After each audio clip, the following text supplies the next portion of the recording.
আসসালামু আলাইকুম সবাইকে। আজ আমরা বানাবো দারুণ স্বাদের রুই মাছের পাতলা ঝোল। প্রথমে পরিষ্কার করে ধুয়ে রাখা মাছের টুকরোগুলোতে দিয়ে দিচ্ছি পরিমাণ মতো লবণ ও হলুদ গুঁড়ো। এবার হাত দিয়ে খুব ভালো করে লবণ ও হলুদ গুঁড়োটা মাছের গায়ে মেখে নিতে হবে, যাতে প্রতিটি টুকরোতে মশলাটা ঠিক মতো পৌঁছয়।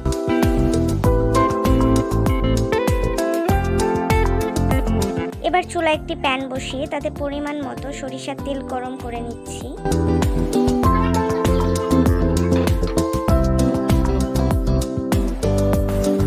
তেলটা ভালোভাবে গরম হয়ে গেলে ম্যারিনেট করা মাছের টুকরোগুলো একে একে তেলের মধ্যে দিয়ে দিচ্ছি। এইবার মাছগুলোর দুই পিঠ বেশ ভালো করে ভাজার জন্য আমি উল্টিয়ে দিচ্ছি। উল্টে পাল্টে আমি মাছগুলো দুই পিঠ লালচে আর মুচমুচে করে ভেজে নেব।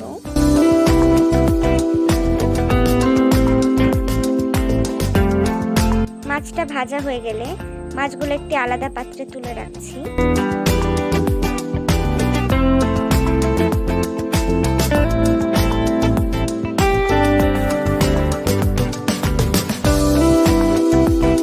মাছ ভাজার ওই একই তেলে আমি সামান্য কালো জিরে দিয়ে দিলাম আর বেশ কয়েকটা চেরা কাঁচা লঙ্কাগুলো ভালোভাবে ভেজে নিতে হবে।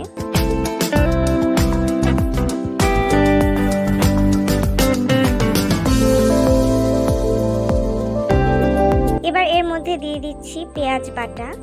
মশলাটার কাঁচা গন্ধটা চলে যাওয়া পর্যন্ত বেশ কিছুক্ষণ সময় নিয়ে নাড়াচাড়া করে নিতে হবে।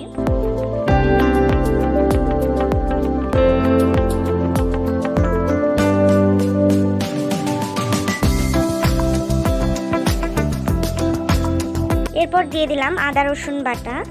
আদা রসুন বাটাটা দেওয়ার পর কিছুক্ষণ কষিয়ে নিতে হবে।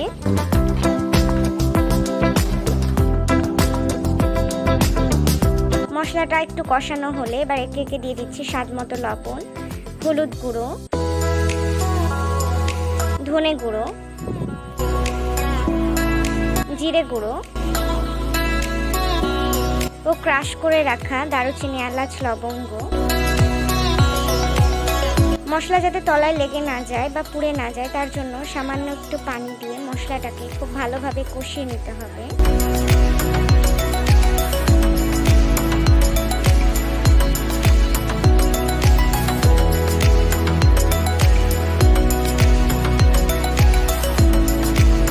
মশলা থেকে সুন্দরভাবে তেল ছেড়ে আসলে বুঝতে হবে কষানো হয়ে গিয়েছে। এবার গ্রেভির জন্য পরিমাণ মতো পানি দিয়ে নেড়ে চেড়ে ঝোলটাকে বেশ কিছুক্ষণ ফুটতে দিতে হবে।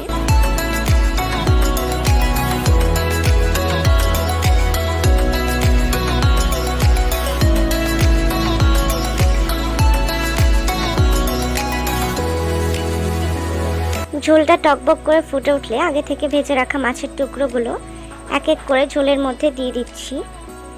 এবার ভালোভাবে নেড়ে চেড়ে মিডিয়াম আঁচে কিছুক্ষণ রান্না করব, যাতে মাছের ভেতরে ঝোলের স্বাদ আর মশলার ফ্লেভার খুব ভালো মতো ঢুকে যায়।